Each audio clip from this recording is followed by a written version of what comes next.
This podcast is intended for a mature audience. Listener discretion is advised.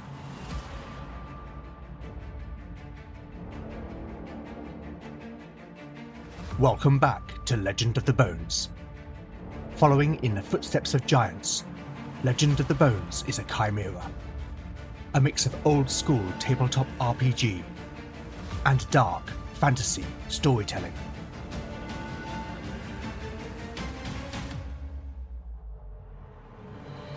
As its name might suggest, in Legend of the Bones the dice rule.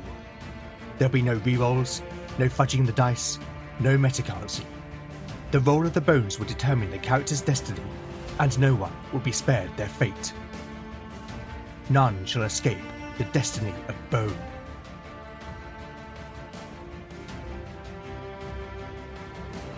Last time on Legend of the Bones. The companions avoided the return journey through the vault of Penmelky by means of a supernatural fog conjured by Valen, which allowed them to traverse the valley from the mountainside ledge. Once again on solid ground, and with the fog dissipated, the companions sought some sign of their guide, Hedrick. They discovered the remnants of a hastily abandoned camp, but no trace of the mountain man. With nothing else for it, the companions decided to return to Varfell. With a journey of 3 days ahead of them, they wasted no further time and left the valley of Penmelky behind. They followed the path that Hedrick had led them, and by the end of the first day, they made camp in a wooded valley. But unbeknownst to the companions, they had been stalked by a group of Sheodugengar, Shadow Walkers, malevolent creatures born from the rift. A brief but intense battle ensued. Talion recognized the creatures for what they were, and relayed that they could be harmed by exposure to light. Valen produced the Moonstone, which seared the Sheodugengar with its enchanted light. But the ferocity of the creatures was not dimmed. Lena and Edith were paralyzed by the Sheodugengar's attacks, as the creatures pinned them and began to consume the pair's shadows. Valen was able to save Lena by throwing the creature from the cleric by means of the spell Push, and Beric slew another, before the Sheodugengar were finally destroyed by the Moonstone's radiance. Victory could not have come soon enough, for Edith, finally released from the grip of the foul creature, has been left unconscious and gravely wounded.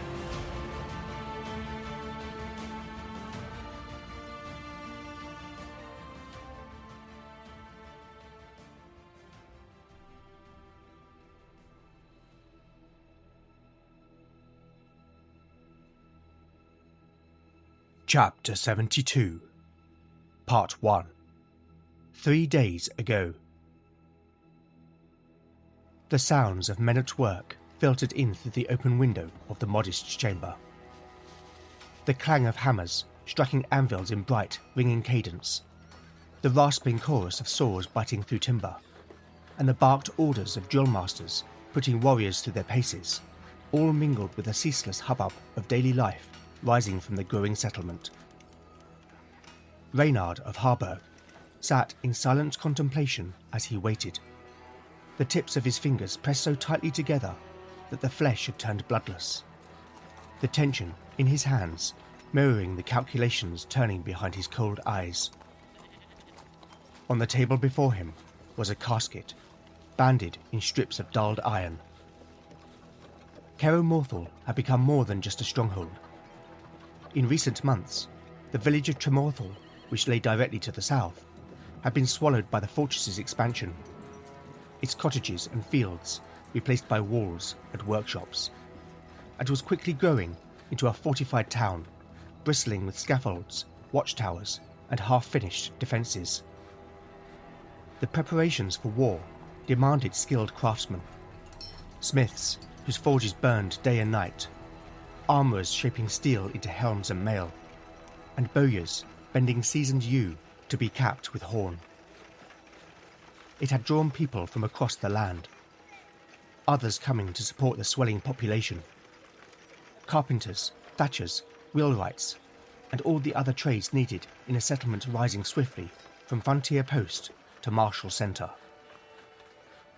The fortress and town were located in the domain of Lord Tremaine, one of Lord Polmere's allies, and long timber halls were being constructed as barracks to accommodate the troops of all the rebel lords. Their vanguards had already arrived, standards snapping above their encampments as they established headquarters within the town. But many more would follow in the coming weeks, swelling the roads with spearmen and supply wagons alike.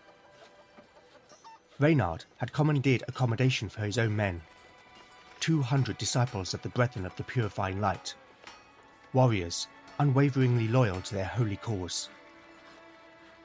He himself had taken the chaplain's quarters within the fortress itself, much to the chagrin of its occupant, whose protests had been fervent but brief. The man's objections had quickly fallen silent beneath Reynard's cold, unblinking gaze. Lord Polmere would arrive in the coming days to oversee the preparations. The man may have been easy to incite to rebellion, driven by pride and ambition, but Reynard did not doubt he was a capable military tactician, dangerous when given purpose and command. Caer Morphel would not only provide a staging ground from which the rebels would launch their attack, but it would be crucial in maintaining their supply lines, connected as it was by river to the bustling port of Helligan on the south coast of the peninsula, where ships unloaded grain, weapons, and mercenaries in equal measure. Reynard's concerns were larger though. 2 of the Hellstones evaded his grasp, and he could not be sure that possessing 3 would be enough to maintain his control over Polmere once victory seemed within reach. His once trusted lieutenant, Maelor, had failed to acquire the Eye of Slethra and allowed its keeper, Lamorna, to slip through his fingers into the wilds. Not only that, but the Eye of Krevik was no doubt in the hands of the warlock, Valen, and his heretic bitch. He had received word that they were last seen heading into the high passes of the Dragonspine Mountains. For what purpose, he knew not. They were clearly capable. They had already slain his friend and most trusted servant Adric, a loss that still stung like a wound not yet closed. To send another warband to find them at this time would be folly, risking further loss for uncertain gain. No, they would have to wait. For now, his best chance was to pursue the Eye of Slethra. After all, Maelor's efforts had not been wholly in vain. He had captured Lamorna's apprentice. Cirque had resisted more mundane methods of interrogation, enduring hunger, pain, and isolation with stubborn resilience. Yet, in captivity alone, he served a purpose. Kept alive, Cirque's warlock blood had further revived the Eye of Mordgren, and through the lingering connection between master and apprentice, had imbued the Hellstone of forbidden knowledge with a glimmer of Lamorna's whereabouts. Not a precise location, but a sense of direction and distance. A sharp rap on the door broke Reynard's contemplation, and Maelor presently entered. He was a wiry man in his 30s, his sharp features and cautious movements better suited to the whispering intrigues of court than the brutality of battle. It was no wonder that he had failed to defeat a powerful witch. You said word, Reynard? Maelor's eyes were furtive, wary of further inciting the cleric's bile. His posture careful, deferential. Reynard said nothing, instead simply gesturing for his lieutenant to be seated. The cleric waited for Maelor to comply before speaking. I must away. His tone was abrupt, leaving no room for debate. Your liege will come soon, he said, referring to Lord Polmere, to whom Maelor was steward. You must remain here to prepare for his arrival. Maelor's expression was quizzical, uncertainty flickering across his face. Where go you? Wish you not to be here yourself? I cannot. I must accomplish what you failed to. The cleric's words were cutting, delivered without raising his voice. Maelor's cheeks flushed with restrained humiliation. Watch Polmere while I am gone. He thinks that he is in control, and such men are dangerous. Maylord dipped his head to indicate he understood, though unease lingered in his eyes. And what about Cirque? Shall he burn? A cruel excitement began to creep into the steward's voice. Not yet. I shall take him with me. He will no doubt prove useful leverage. Now, find me a dozen men and horses. I leave as a dead spell. Maylor rose from his seat and took his leave, boots echoing softly along the corridor beyond. Reynard waited for the door to close, then opened the casket. The interior was lined with dull sheets of lead, and inside, resting upon a cushion of dyed red wool, was a finely wrought, gold-gilded helmet, replete with cheek guards and a decorative ridge running from brow to nape. Across its dome were 5 circular housings, spaced evenly apart. 3 contained jewels, each the size of a chestnut, a diamond, an emerald, and a black opal, all shining faintly in the dim light, as though lit from within by captive stars. The cleric reached in, lifting the helmet with reverent fingers, its surprising weight settling into his palms. He stood and slipped the helm over his bald pate. His lips curled into a self-satisfied smile as power surged through him. His limbs felt stronger and faster, his senses sharpened, and his mind was flooded with arcane knowledge hitherto unknown to him. Secrets whispering like voices from beyond the veil.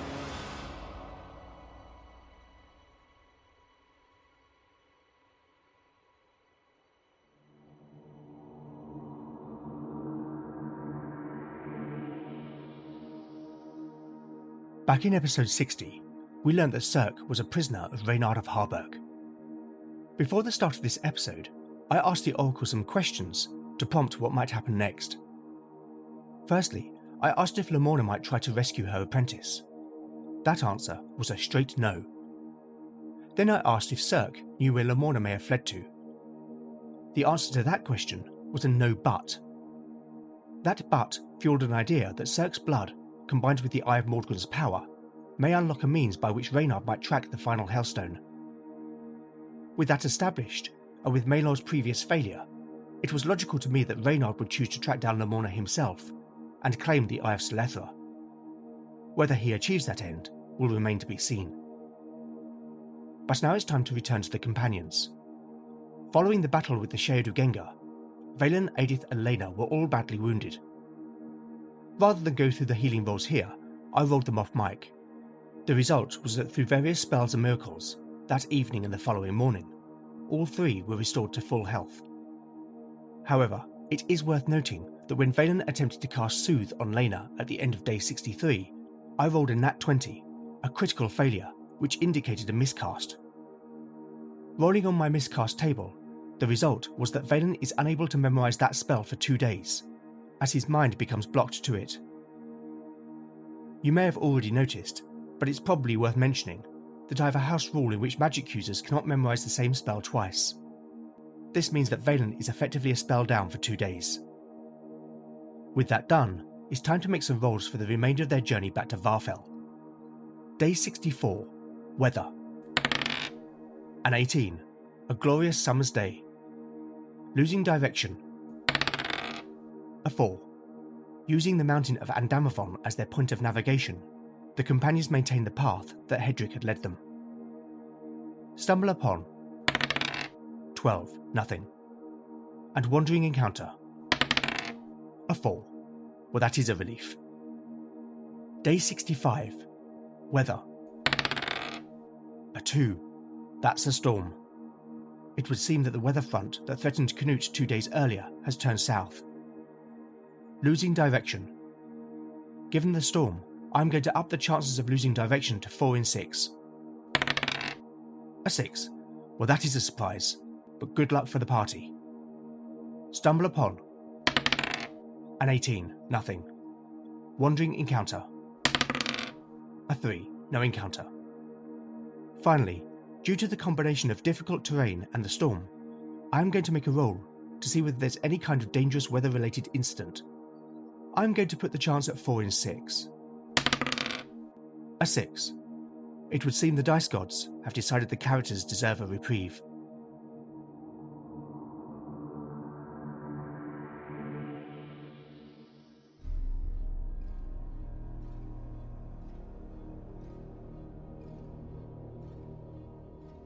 Chapter 72, Part 2, Day 65, Morning.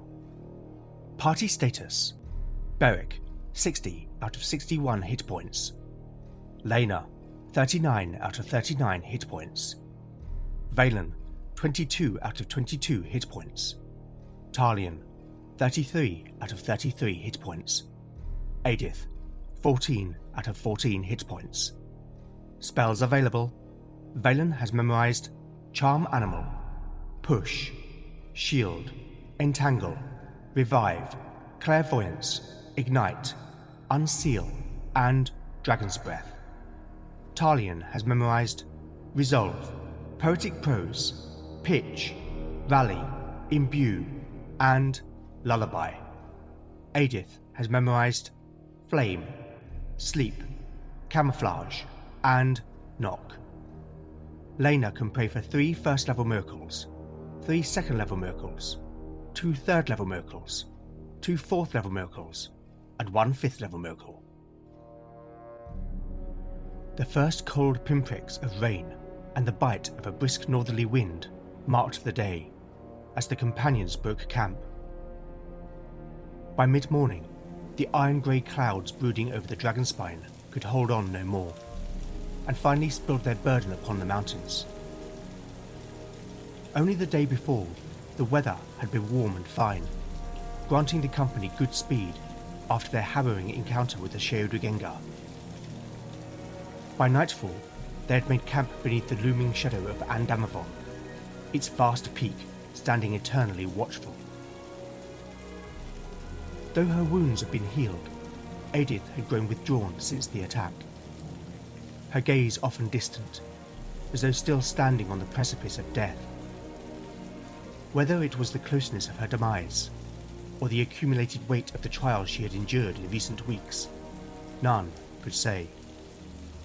Whatever the cause, she could not be coaxed. Not yet. In truth, none of them were inclined to speak. The wind howled unchecked along the Dragonspine, tearing at cloaks and hurling rain into their faces as they began their slow descent. They followed the river that flowed from the glacier crowning Andamavon, its once clear waters now swollen and churning with melt and rain, foaming angrily as it raced downhill. Even in such wretched conditions, the grandeur of the land could not be ignored. Below them stretched the endless forests of Gwyllis Coos and Coos Gwerth, dark canopies rolling like a green sea. Beyond lay the hills and grasslands of Lord Petroc's domain, and threading through it all, the steel-grey ribbon of the River Nade, glinting faintly beneath the storm-shrouded sky. Pulling their woolen cloaks tightly about them, the companions pressed on down the wooded slopes, keeping as close as they could to the half-lost path that clung to the river's edge.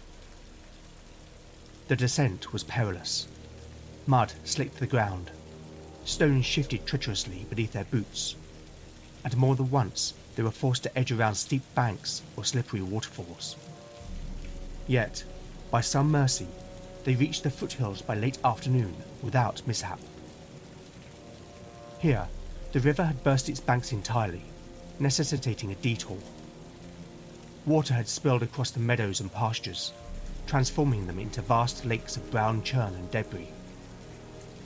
Most of the sheep that roamed here had fled to higher ground, clustering together miserably against the wind and rain, their mournful bleating carrying across the flooded fields. Others had not been so fortunate. Mud-caked bodies drifted aimlessly in the floodwater, grim evidence of the storm's sudden fury. Cold seeped into the companions' bones as they trudged onward, cloaks heavy and sodden, no longer offering any real protection from the relentless rain. Only the promise of a warm fire and a hot meal kept their weary legs moving, despite their silent protests. As the afternoon bled into twilight, they crested a final hill, and there it was. Nearly a mile ahead stood a palisade, dark against the horizon, and beyond its gates, the comforting curl of smoke rising from countless hearths. The refuge they had sought at last. Varfell. Drawing nearer, the companions saw the town had been spared the worst of the flooding. The defensive ditch surrounding the palisade had done its work, siphoning away the excess water before it could overwhelm the settlement. At the south gate, two sullen-looking guards admitted them, with barely concealed impatience, eager to conclude their duty and retreat to the shelter of the gatehouse. The companions made their way through Varfell's streets, where thick mud sucked greedily at their boots, until they reached the welcome cobbles surrounding Lord Chuok's hall. The storm had driven the sentries inside. The great oak doors were shut tight, but a narrow band of yellow light escaped from between them, promising warmth and fellowship. As they climbed the steps, the muffled roar of voices and laughter spilled through the wood. Beric raised his fist and struck the door heavily, and the noise within fell abruptly silent. Moments later, the door swung open, unleashing a flood of firelight, warmth, and the rich scent of roasting meat. Faces turned appraisingly towards them as Beric crossed the threshold unchallenged. Expressions of surprise and curiosity followed them, their filthy, torn, and damaged garments clearly attesting to news worth hearing. At the far end of the hall, Lord Chuok sat flanked by his wife and closest advisors. The Thane rose as the companions reached his table, his sharp eyes lingering on each before returning to Beric. Well, my friends, The Thane said at last, a faint smile touching his lips. it would seem you have a tale to tell.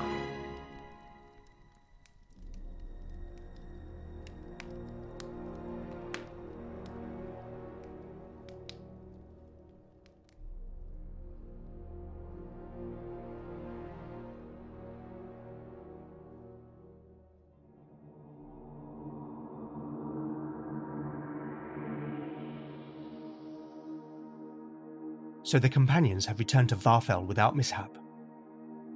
I'm going to ask the Oracle whether anything significant has occurred in the town since the companions were last there. A 3. That's a no but. Okay, I'm going to roll on the mythic event meaning chart for a prompt for that but. Rolling percentile dice twice. Action first. 38. Inform. Now the subject. 71. A representative. Inform a representative. Well, that seems quite straightforward. I also want to know whether Hedrick has returned to Varfell. A 4. That's a yes but. Okay then.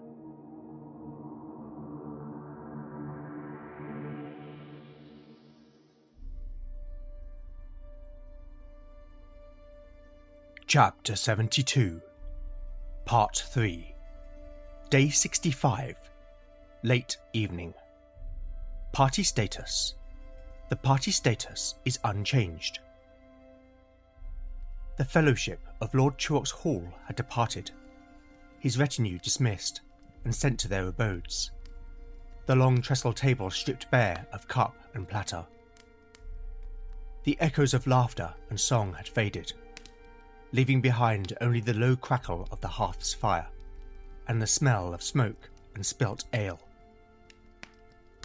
A handful of men remained, posted at the hall's entrance with spear and shield, along with one other who now sat nearby.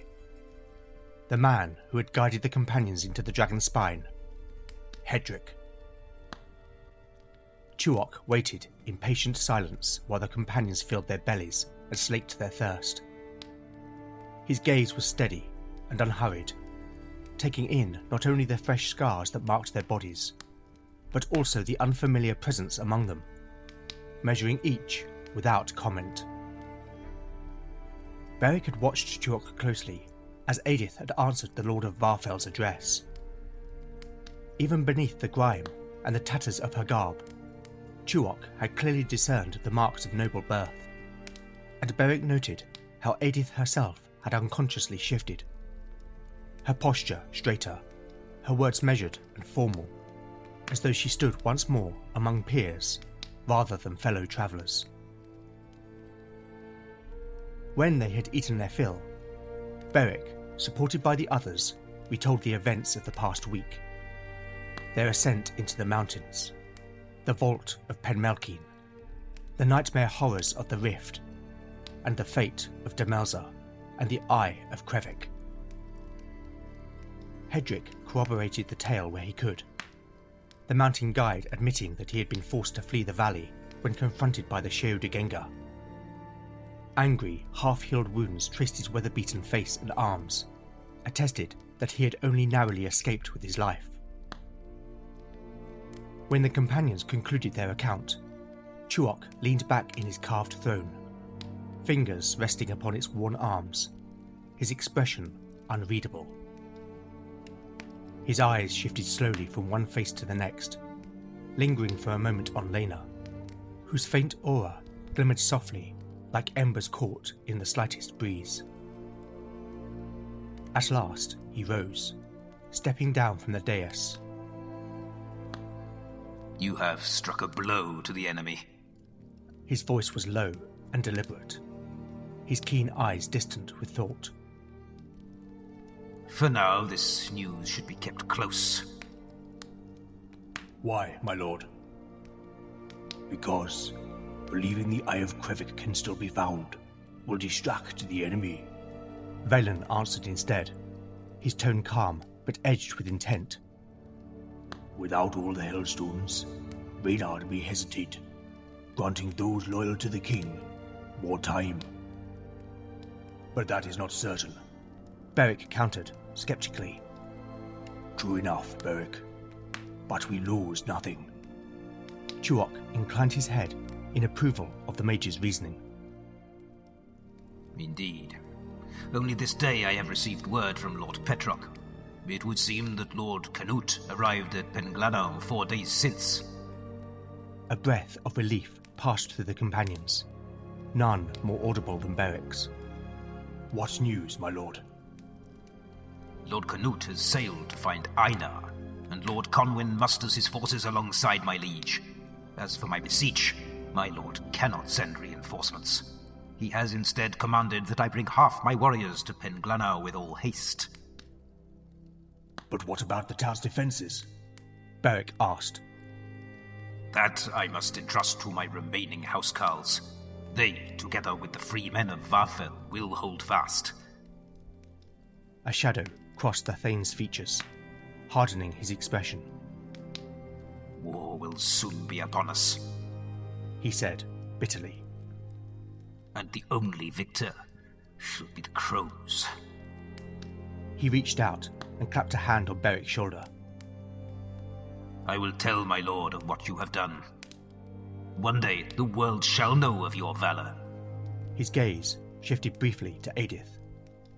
And your sacrifice. Stepping back, he raised his cup, a grim smile pulling at his lips. But until then, if no one else, I shall honor you.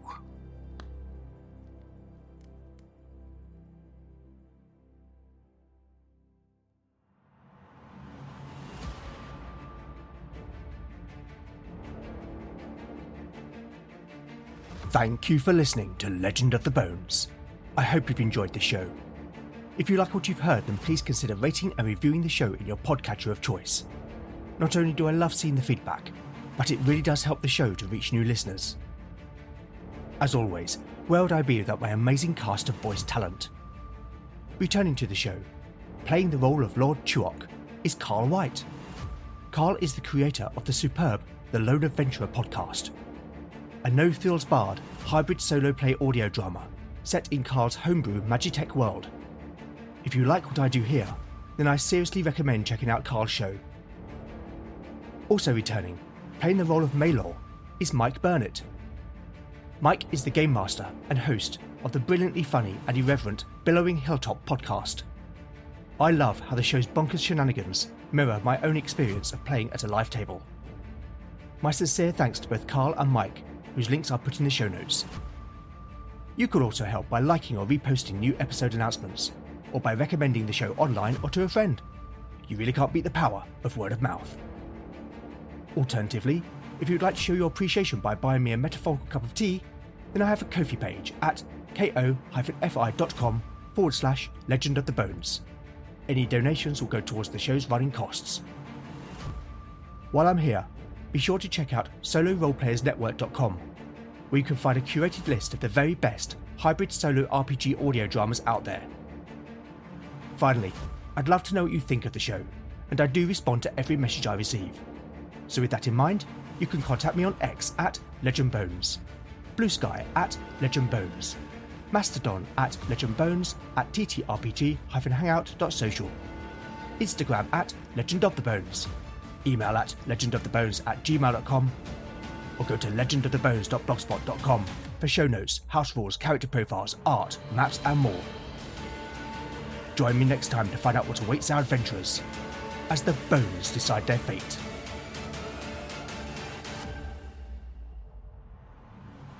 None shall escape the destiny of Bone.